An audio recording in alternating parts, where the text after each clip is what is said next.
Sejumlah tokoh, elit politik hingga pesohor secara bergantian bertemu Presiden terpilih Prabowo Subianto di kediaman pribadinya di Jalan Kartanegara, Jakarta Selatan pada Senin hingga Selasa kemarin.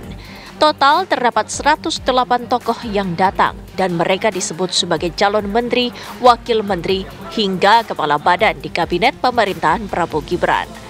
Namun yang menarik dari sejumlah tokoh tersebut terdapat 17 orang yang merupakan menteri yang saat ini tergabung dalam pemerintahan Presiden Joko Widodo. Mereka diantaranya merupakan Menteri Perdagangan Zulkifli Hasan, Menteri ESDM Bahlil Lahadalia, hingga Mendagri Tito Karnavian. Kemudian terdapat nama Wamen ATR BPN Raja Juliantoni, Menteri Perindustrian Agus Gumiwang Kartasasmita, hingga Mensesnek Pratikno.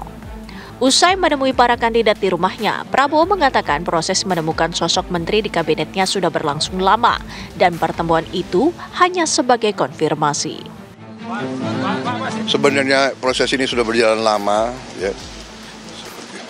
Kita adakan pemantauan, diskusi, dan sebelum saya undang ke sini sebenarnya mereka sudah menyatakan bersedia membantu saya.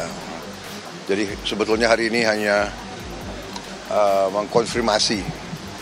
Saya konfirmasi, saya yakinkan mereka bersedia atau tidak bantu saya di bidang yang saya tawarkan kepada mereka.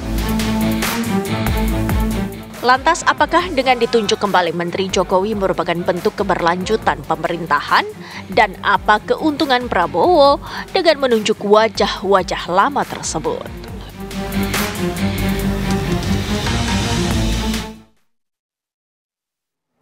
Kalau hari Senin dan Selasa kemarin kita mendapatkan jawaban dari pertanyaan siapa sajakah sosok-sosok ataupun juga nama-nama yang nanti akan terpilih mengisi kabinet dari pemerintahan Presiden terpilih Prabowo Subianto.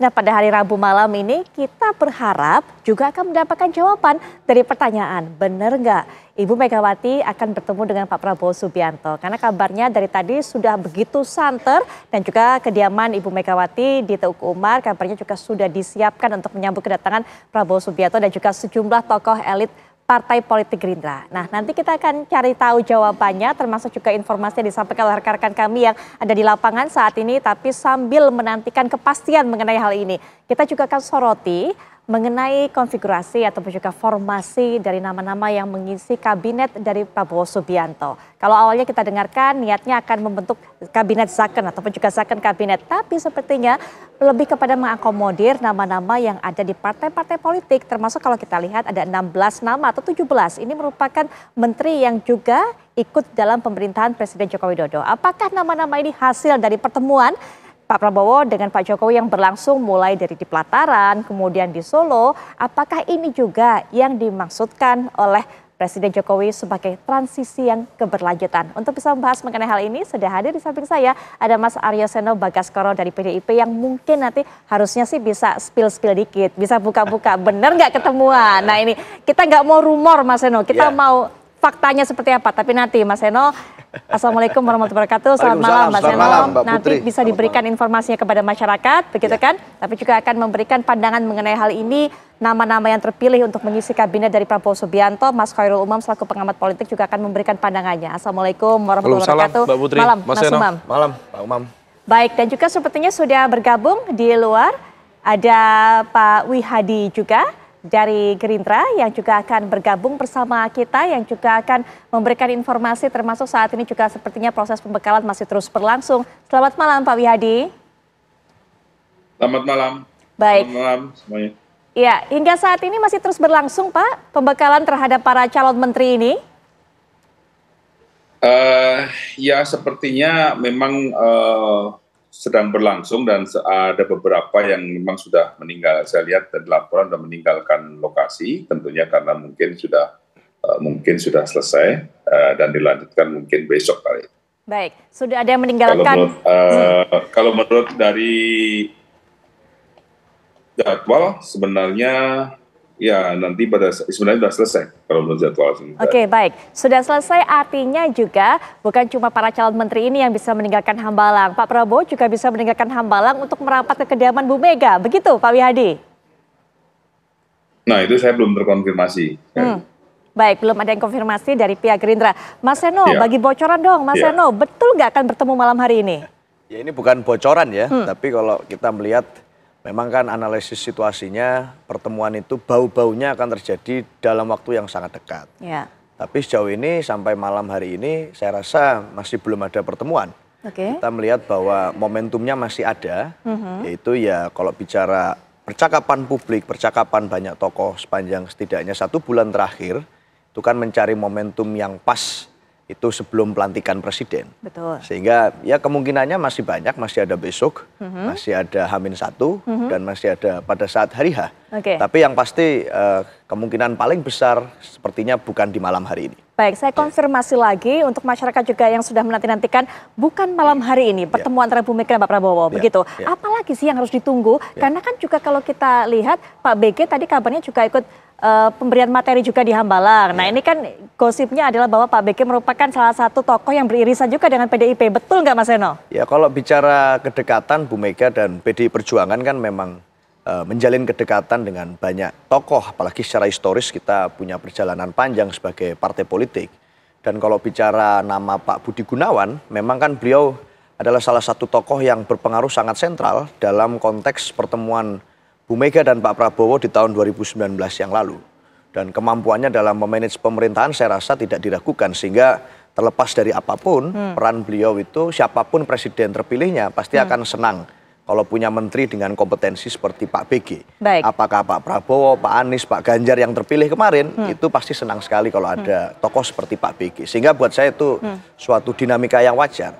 Tapi dalam konteks pertemuan maupun komunikasi antara kami dengan Pak Prabowo sebagai presiden terpilih, itu terus kami jalin dengan baik. Faktanya kemarin kita melihat ada Mas Pramono Anung yang ikut hadir di Kartanegara dan menyampaikan pesan serta menerima pesan. Jadi buat kami... Pesannya apa Mas Seno? Ini kan banyak yang belum membuka nih. Pesannya apa sebenarnya yang disampaikan? Setidaknya 2 peran ya, atau 3 peran kalau Mas Pram itu hadir kemarin. Yang satu tentu harus tidak bisa dipungkiri, beliau adalah sekretaris kabinet selama 10 tahun. Sehingga kalau bicara momentum transisi pemerintahan, ada concern PDI Perjuangan di sana agar komitmen-komitmen mengenai berbagai tantangan geopolitik kita, persoalan dalam negeri kita bisa dituntaskan. Dan Mas Pram orang yang tepat untuk bicara itu, yang satu.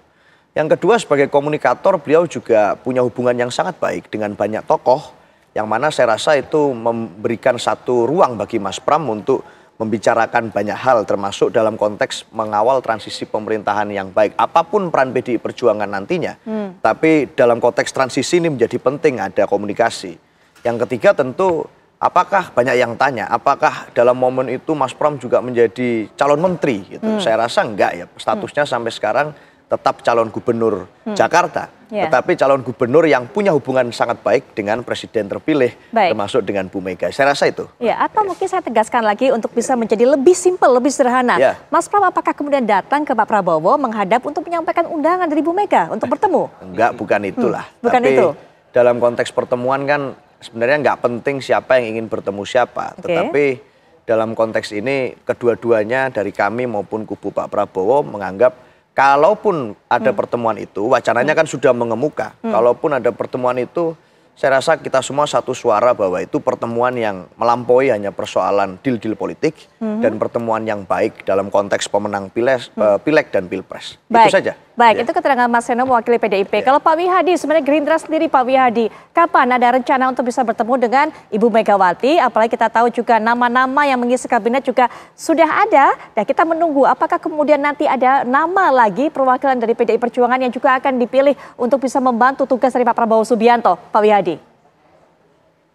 Iya, sebenarnya kalau semuanya menanyakan kapan pertemuannya itu terjadi, tentunya bahwa pertemuan itu sedang akan dilakukan, tetapi kan masih mengaturnya ini kan masih belum pas waktunya saja. Dan tapi hubungan komunikasi antara PDI Perjuangan dengan Gerindra itu sudah cukup dekat dan sudah ada pembicaraan juga. Cuman kan ini permasalahan pembicaraan pertemuan dengan Pak Prabowo dan Megawati, ini saya kira sesuatu hal yang memang semuanya menanyakan kepada kami, tentunya PD Perjuangan ditanyakan, Gerindra juga ditanyakan, tetapi apapun yang terjadi bahwa kita tunggu saja perkembangannya, dan ini kan proses yang sudah dilakukan oleh Pak Prabowo dengan memanggil audiensi para menteri dan segala macam, sebenarnya juga sudah mengakomodir daripada semua yang ada, unsur-unsur yang ada, dan juga kemudian tokoh-tokoh yang ada kita bisa lihat bersama pada saat audiensi maupun pembekalan hari ini. Jadi hal-hal seperti ini saya kira sesuatu hal yang memang kita berpikirnya adalah berpikir untuk kemajuan bangsa, dan kita untuk bekerja untuk bangsa. Jadi kita sama-sama kita pikir bahwa kita mempunyai sikap bahwa di sini adalah apa yang dilakukan oleh Pak Prabowo sekarang ini dengan audiensi dan dengan pembekalan dan segala macam, itu adalah sesuatu hal yang memang kita semuanya sudah berpikir ke depan, melangkah ke depan, bukan hanya kita berbicara mengenai masalah bagaimana, apakah harus pertemuan itu terjadi kapan dan segala macam. Ini sesuatu hal yang bisa saja kapan saja itu terjadi, tapi kan ini kan ada proses yang harus dilalui oleh Pak Prabowo hingga saat ini kan. Jadi semuanya audiensi, terus kemudian pada saat tanggal 20 nanti sudah pelantikan, dan pada saat pelantikan itu kemudian langsung Pak Prabowo juga nanti akan melakukan satu dikumpulkan itu menteri ya kan di Magelang untuk dilakukan bersama-sama pembekalan yang berikutnya dengan apa yang nanti akan materi-materi yang akan disampaikan di sana. Jadi ini adalah merupakan rangkaian yang harus cepat dan harus cepat bekerja juga. Jangan sampai kita ini terlarut dalam situasi sudah baru, terus kemudian ini tidak bekerja, dan ini kan yang rugi juga masyarakat sendiri, rakyat sendiri yang rugi, karena pembangunan ini akan seakan-akan berhenti gitu kan. Kita nggak mau berhenti itu, Pak Prabowo tidak mau berhenti itu, sehingga waktu yang berjalan ini kita manfaatkan, Pak Prabowo manfaatkan untuk berjalan dengan proses yang cepat. Baik, Pak Wihadi, tapi sudah disiapkan kan Pak tempat ataupun juga kursi, baik itu sebagai menteri, wamen ataupun juga kepala lembaga setingkat kementerian untuk kader ataupun juga perwakilan dari partai PDIP, Pak Wihadi? Sampai saat ini kan kita sudah lihat audiensi yang dilakukan oleh Pak Prabowo, dan beberapa hal yang kita lihat bahwa selama masih belum ada keputusan pengumuman menteri-menteri setelah adanya yang namanya pelantikan, tentunya ini pasti akan masih ada ruang dan masih akan ada beberapa hal yang bisa berubah, baik itu posisi, baik itu penambahan, itu masih saja bisa berubah kan semuanya. Ini kan belum ada kepastian sebelum Pak Prabowo dilantik dan kemudian menunjuk menteri-menterinya siapa yang sudah akan nanti benar-benar membantu, dan posisi-posisi apa dari para tokoh dan para akademisi profesional yang dipanggil Pak Prabowo selama ini. Baik. Mas Umam, kita menerka apakah masih ada posisi tersisa yang disiapkan juga disediakan oleh Pak Prabowo untuk kader dari PDI Perjuangan, atau tadi karena kabarnya Pak Budi Gunawan ini mengikuti pembekalan di Hambalang, memang sosok yang satu ini yang disebut beririsan ataupun juga mewakili dengan PDIP, Mas Umam? Memang misteri besar, karena bagaimanapun juga positioning dari PDIP betul-betul ditunggu per hari ini untuk memberikan kepastian apakah menjadi bagian atau di luar pemerintahan. Tapi begini, kalau misal kemudian Pak BG yang kemudian akan diajukan dari PDIP, tetapi di saat yang sama Pak BG sendiri seolah kemudian tidak secara langsung menjadi representasi dari PDIP, tetapi sudah semua orang tahu, mafhum nas, semua orang sudah tahu bahwa Pak BG menjadi bagian dari let's say keluarga besar PDIP. Nah, hal itu kemudian mengindikasikan apakah kemudian PDIP sendiri masih mencoba untuk bernegosiasi, berkompromi, barangkali tetap memberikan dukungan dalam kerangka besar pemerintahan. Ada nama-nama orang-orang dari PDIP yang dimasukkan, meskipun bukan kader utamanya, tetapi beririsan di sana. Tetapi kemudian di saat yang sama PDIP tampaknya mencoba untuk tetap menjaga posisi sebagai kekuatan sentral yang siap untuk menyampaikan kritik secara terbuka kepada pemerintah. Nah, dalam konteks ini barangkali ini yang kemudian kita tunggu-tunggu. Apakah PDIP clear posisinya menjadi bagian dari pemerintahan ataukah akan seperti yang kemarin beberapa sinyalemen banyak berkembang ya di antara para senior-senior di PDIP tampaknya ingin memainkan dua strategi, bukan double standard tetapi ya strategi ganda. Dalam satu sisi memberikan dukungan secara politik. Ada orang-orang PDIP meskipun bukan kader intinya, tetapi supaya kemudian PDIP tidak kehilangan basis pemilih loyal, termasuk juga dalam konteks narasi ya, kita cermati di Rapimnas, Rakernas kemarin, sikap PDIP terhadap hasil pemilu 2024 sangat clear. Menolak, menganggap ini menjadi bagian dari proses kemunduran demokrasi yang begitu yang terjadi kemarin, maka kemudian ini harus di-maintain. Nah, PDIP tampaknya masih berhitung betul, dan saya sendiri agak kurang begitu yakin apakah pertemuan antara Pak Prabowo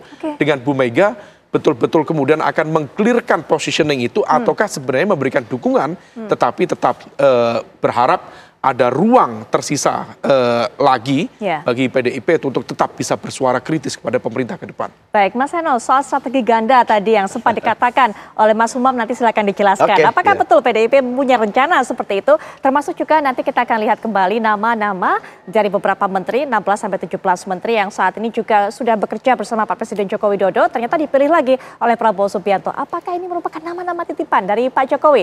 Nanti akan kita bahas setelah jeda berikut ini.